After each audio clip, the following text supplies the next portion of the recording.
Chegando com os comentários, o professor e analista social, professor Carlos Silva. Qual o tema do comentário de hoje? Nosso tema de hoje é Zé sem gota. Vamos ao comentário. Inicialmente, eu queria parabenizar Zé Almeida, né? Por ter sido homenageado, vai ser homenageado, foi escolhido para ser homenageado no São João de Caruaru, com muita justiça, porque Zé Almeida foi e é um dos grandes operários da cultura, não só agrestina, mas pernambucana e, por que não dizer, no Brasil. Foi uma escolha bem acertada, porque a cultura, eu costumo dizer que sem cultura não existe nada, principalmente liberdade. Vamos lá, nós estamos passando por um momento muito delicado, porque enquanto o governo cria uma brincadeira, né, para que as pessoas fiquem ocupadas com relação à urna eletrônica, nós não estamos presenciando o pronunciamento de Paulo Guedes sobre a economia, né? Não estamos observando o Ministério da Defesa se preocupando com a nação brasileira, mas se preocupando em ganhar 350 mil acima do teto salarial.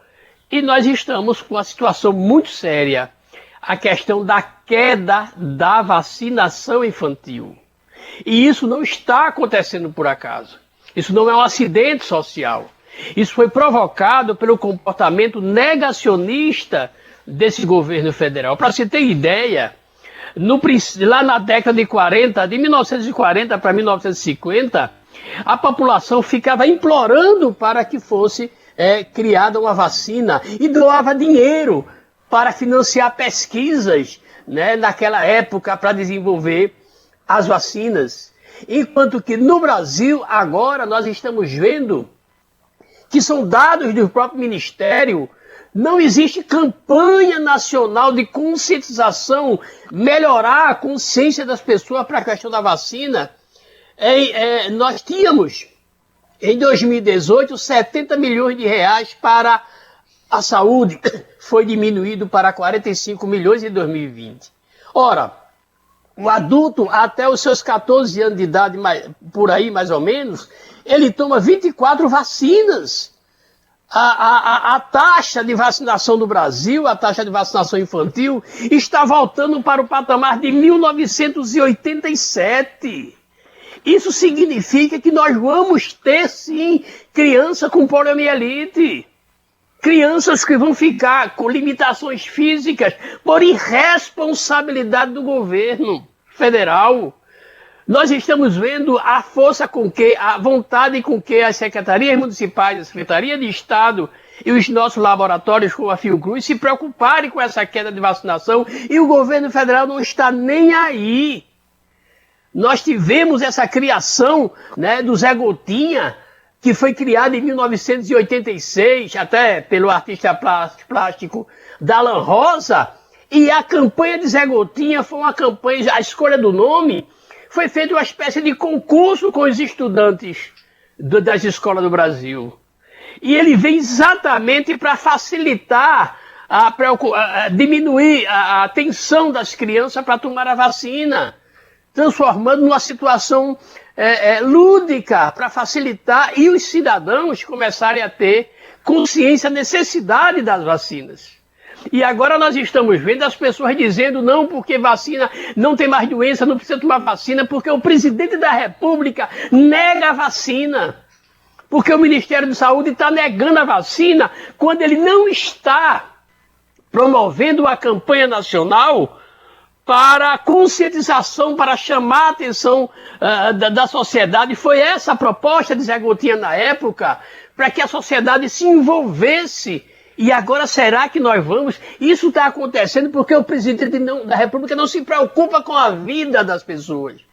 Imagine você ter um filho agora, ele nasce, pode ter com a incidência de dengue, com a incidência de hepatite, ele vem agora a ficar paraplégico, com a paralisia infantil, simplesmente por irresponsabilidade do governo federal, que está provocando no pai o distanciamento da consciência para a vacinação.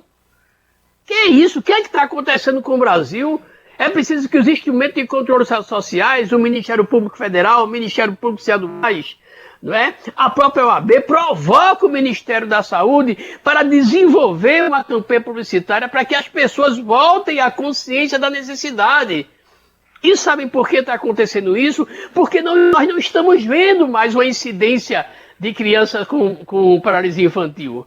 Mas quando começarmos a ver, aí vão tentar dizer que foi castigo, porque foi Deus que quis. Não, é irresponsabilidade do governo federal, que se preocupa com urna eletrônica, tentando golpear a democracia, preparando uma armadilha para desestabilizar o processo democrático brasileiro. Então, é hora que as instituições manifestem, persuadindo, provocando o Ministério da Saúde para urgentemente construir uma campanha para chamar a atenção das pessoas no que se diz respeito às quase 24 vacinas que uma criança toma desde que nasce até os seus 14 anos de idade. Era isso que tínhamos que passar para o ouvinte do Cultura Informa. Cultura Informa. Conectada com você. O ouvinte pode perguntar ao professor Carlos Silva pelo Facebook, YouTube e tem também o nosso WhatsApp. Exatamente. Professor, eu vou fazer já um comentário, que não é um comentário, seria, no caso, uma colocação. Eu recebi na semana passada os 2 responsáveis pelo PNI aqui de Caruaru e do Estado, e eles estão muito preocupados, porque realmente não houve adesão aí tanto da vacina para a influenza como para o sarampo. E aí a preocupação é enorme. Eu até perguntei a eles se a gente estava voltando para o tempo das cavernas. Aí eu queria que o senhor comentasse um pouquinho a respeito disso. Eles falaram, por isso que eu ri no início do comentário, porque eles questionaram exatamente a falta do Zé Gotinha, que era uma figura que fazia com que a criança tivesse mais empatia e fosse se vacinar.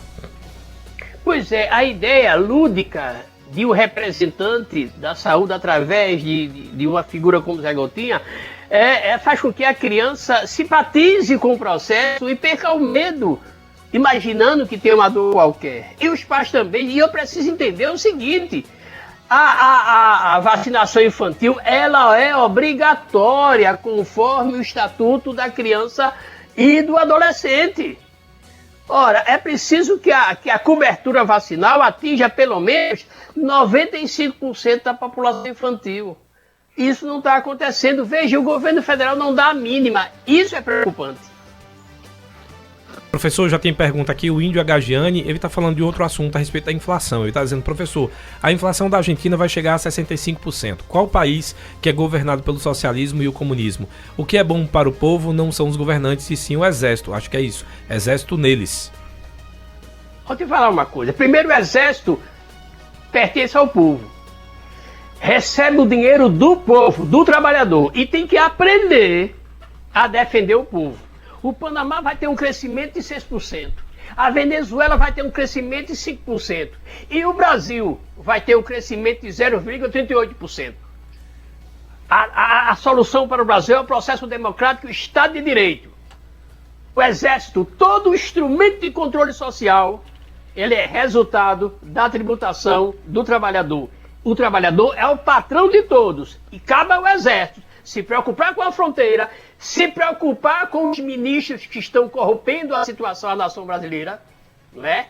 E fazer com que a nação seja protegida e não tentar atrapalhar o processo democrático. Eles já fizeram isso, não deu certo, principalmente o Exército, que governou esse país de 1500 até 1990, e não existia uma lei que regulasse as licitações. A lei para licitação de serviço prestado ao Estado foi criada em 1990, a lei 8.666. Agora imagine hoje que de toda essa estrutura legal criada, tem ministro do Exército envolvido em corrupção. Imagine na época que não existia lei. O Laércio Ismael também mandou pergunta, ele está ouvindo a gente lá do bairro Santa Rosa e está dizendo, estou ligado aqui na cultura, e ele está dizendo, professor, o presidente não está nem ligando nem para a saúde, nem para a educação e muito menos para a cultura. Pois é, principalmente a cultura. Gente, cultura não é uma brincadeira.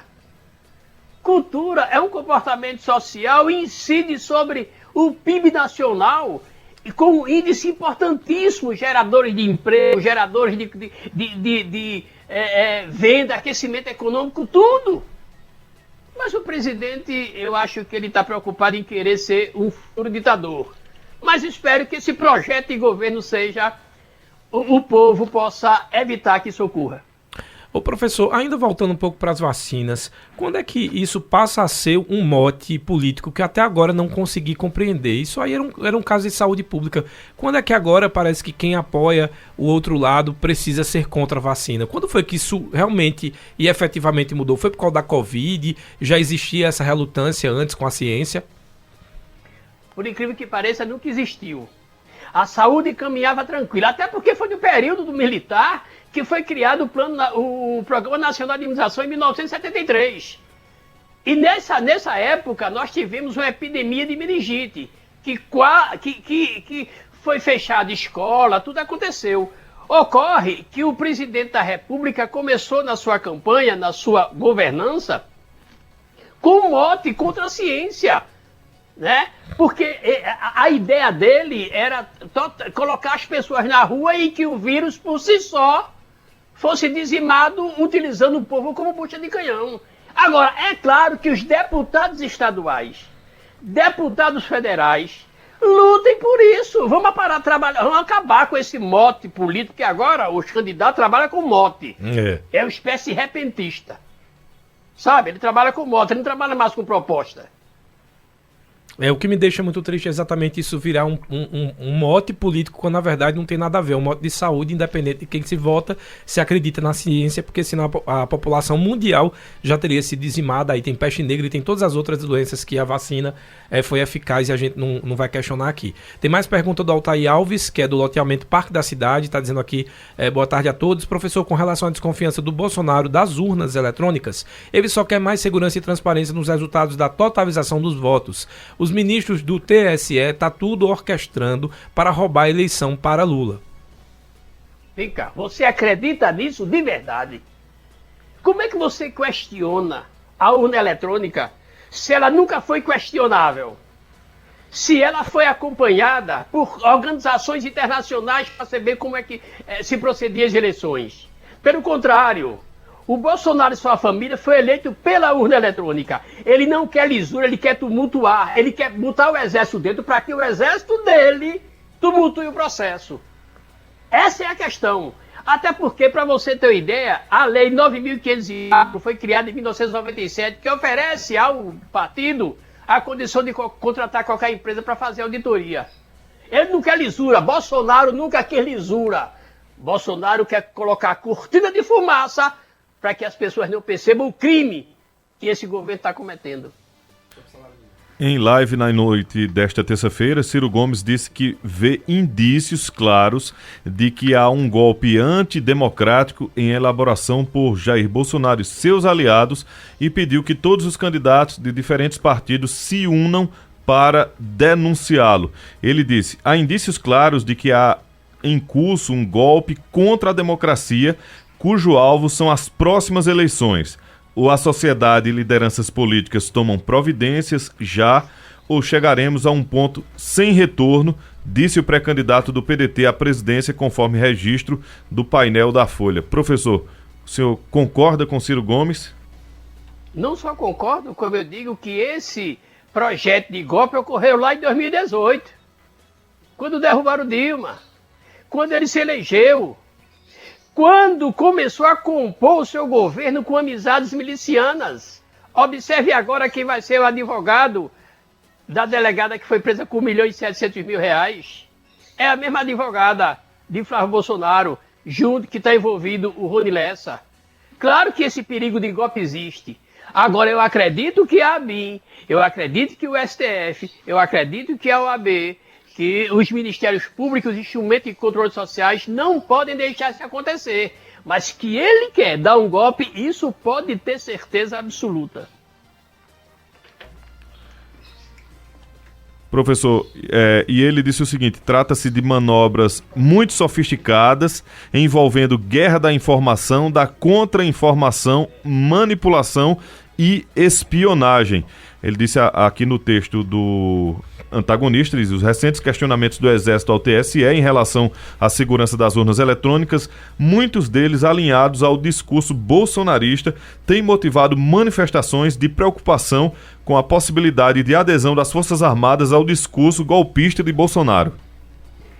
Não, eu concordo plenamente. As armas estão...